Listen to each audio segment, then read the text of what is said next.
Bismillahirrahmanirrahim. Peristiwa bertambahnya tekanan. Peristiwa kewafatan Khadijah radhiyallahu anha dan Abu Talib telah memberi kesempatan yang lebih besar kepada pemimpin musyrikin Mekah untuk bertindak sewenang-wenangnya terhadap Rasulullah sallallahu alaihi wasallam menurut pandangan lahir. Rasulullah SAW seolah-olah tiada lagi mempunyai perlindungan diri dan penawar hati. Maka berlakulah berbagai tindakan terhadap diri Rasulullah SAW itu. Di antaranya lah Imam Al-Bukhari, Muslim, An-Nasai dan Ahmad menceritakan dari Ibnu Mas'ud radhiyallahu anhu, apabila matinya dua manusia yang menjadi pelindung yang zahir ditentukan oleh Allah. Satu di rumah isterinya Khadijah binti Khuwailid radhiyallahu anha ummul mukminin. Yang kedua keluarga Abu Talib, ketua keluarga, pemimpin orang tua yang sangat dihormati di Mekah. Penduduk Mekah malu pada Abu Talib, disegani. Bila Rasul Khadijah sudah mati, Abu Talib juga sudah mati, menyebabkan Nabi SAW terdedah kepada kezaliman dan tekanan pemimpin-pemimpin musyrikin. Diceritakan pada suatu hari ketika Nabi SAW sedang bersembahyang di sisi Kaabah, sedang Abu Jahal pula sedang berkampung dengan kawan-kawannya, berkampung, duduk dengan kawan-kawan dia di Darun Nadwah, tempat dia berhimpun di situ. Lalu ia berkata, siapa di kalangan kamu yang sanggup mengambil perut unta yang disembelih dan letakkan di atas belakang Muhammad apabila ia sujud?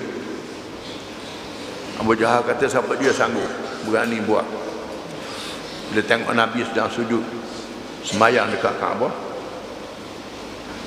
buat satu benda yang sangat menyakitkan hati, yang jahat, supaya ambil perut unta yang berlumuran dengan najis letak atas belakang Nabi masa sujud.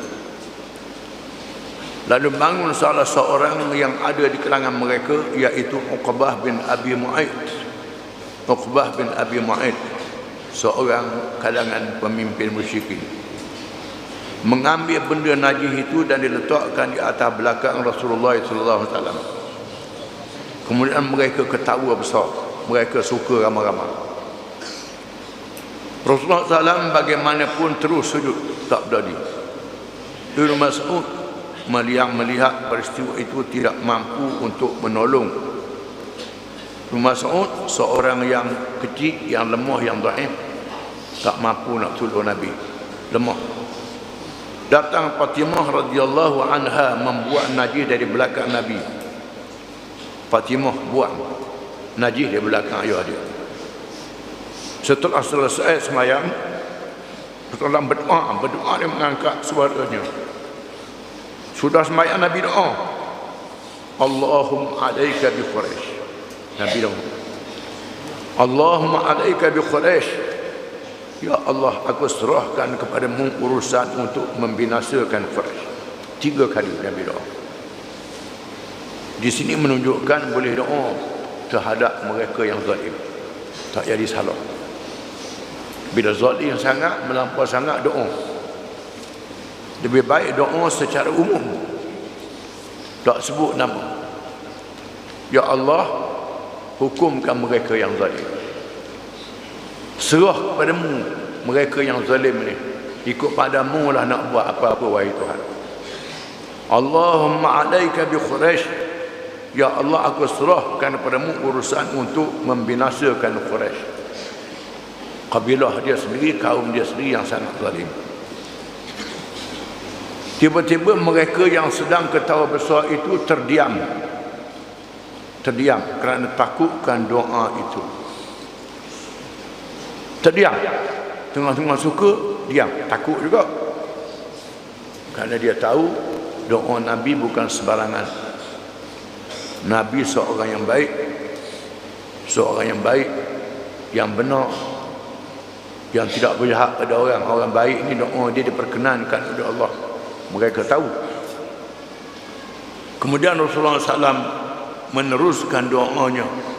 Rasulullah tu doa dengan sebut nama, Allahumma alaika bi Abi Jahl bin Hisham wa Utbah bin Rabi'ah wa Syaibah bin Rabi'ah wal Walid bin Utbah wa Umayyah bin Khalaf wa Uqbah bin Abi Mu'aid. Dia sebut nama.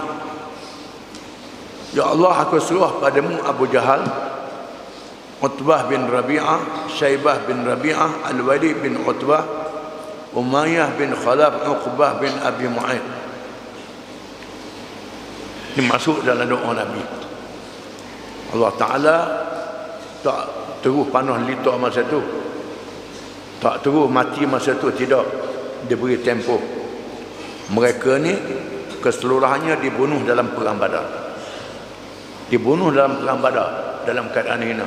Selepas beberapa tahun dibunuh dalam perang Badar. Allah Ta'ala beri peluang untuk mereka bertaubat. Kalau degil juga, tiba masanya Allah Ta'ala hukum mereka. Beberapa tahun itu urusan Allah Ta'ala, bukan urusan kita. Dengan sebab itu disebut dalam hadis, kena takut doa orang kena zalim. Jangan buat zalim pada orang. Nabi sebut kepada Mu'ad bin Jabal bila Mu'ad pergi ke Yaman, wahai Mu'az, bila mu pergi ke Yaman, apabila mari apa-apa masalah, bagaimana mu nak selesaikan masalah itu? Mu'ad kata dengan kitab Allah dengan Quran. Rasulullah tanya, kalau tak ada Quran, dalam Quran macam mana? Mu'ad dengan sunnah Rasulullah, ajaran Rasulullah. Kalau tak ada sunnah Rasulullah bagaimana? Mu'ad kata, dengan saya beristihad, saya berfikir, mengkaji dan tidak menyeleweng. Tak menyeleweng sekali-kali daripada dasar-dasar yang ada dalam Quran dan hadis, kata Mu'ad. Lalu Nabi tepuk dada bahu Mu'ad. Alhamdulillah alladhi waffaqa Rasulullah bima yurdi Rasulullah.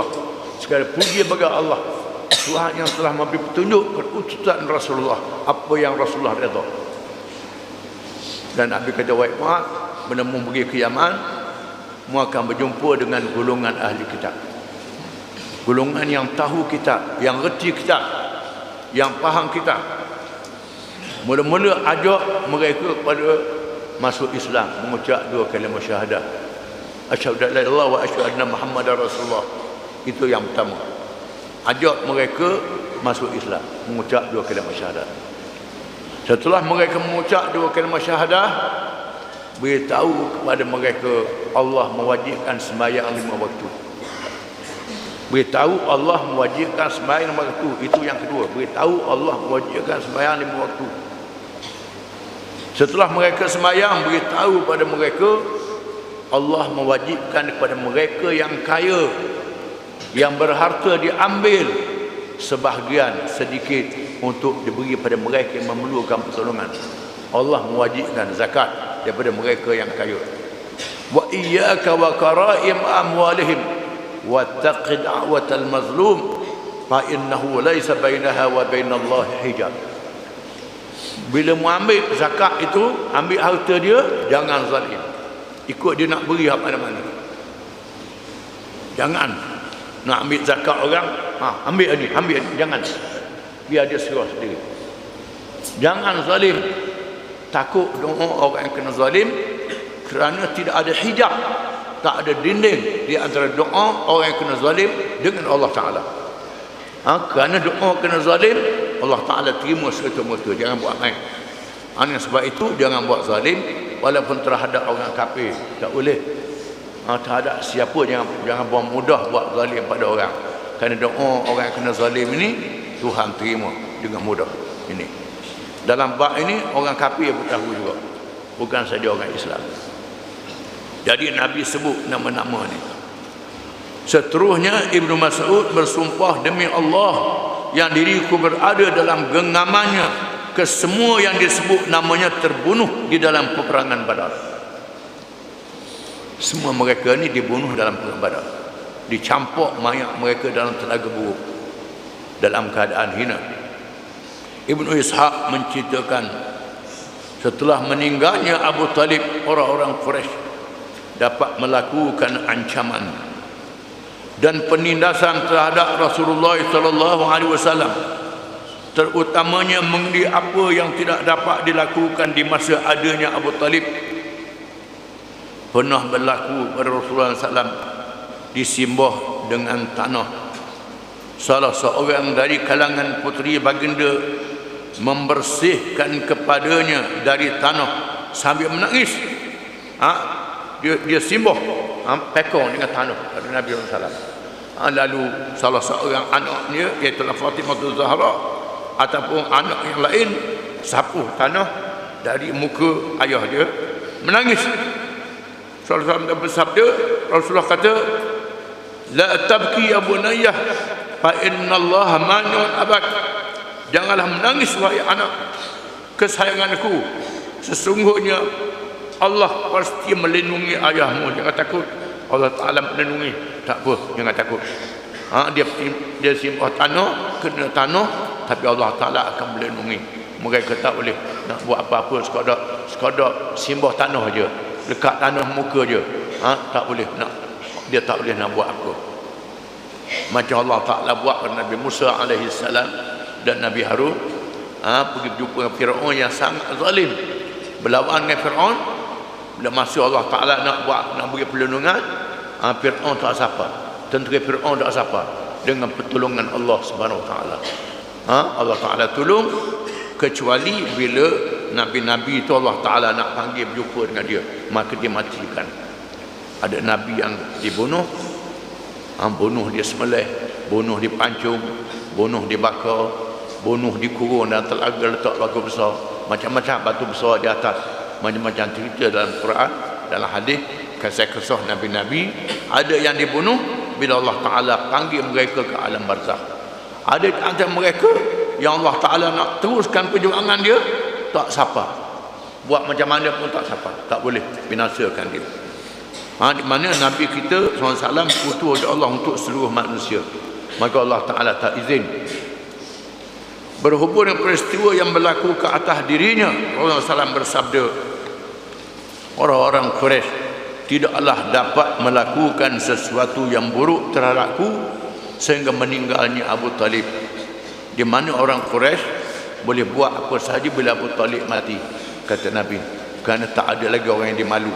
Dulu Abu Talib rasa malu, menyebabkan bila Abu Talib mati, Nabi menjadi sasaran kezaliman.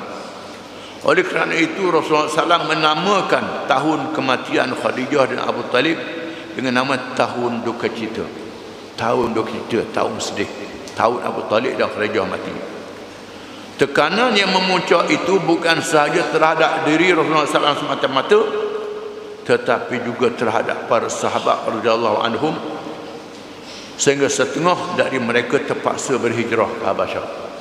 Di antara mereka yang tak tahan berhijrah ke negeri lain. Awak kita akan baca kisahnya kemudian. Wallahu a'lam.